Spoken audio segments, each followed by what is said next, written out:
ទៅitu yaការនៅនេះតែสมัยปานครับมีแบบลมดูซา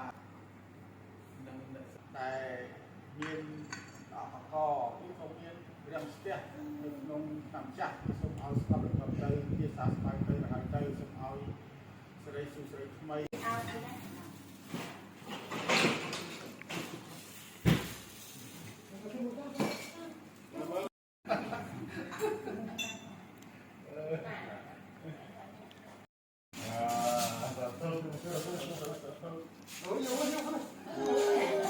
ยมมาแล้ว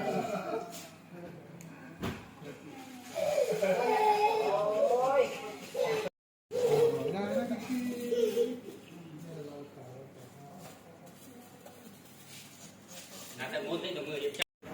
แล้วรับประโยชน์การหาเรื่องทำจุดเติม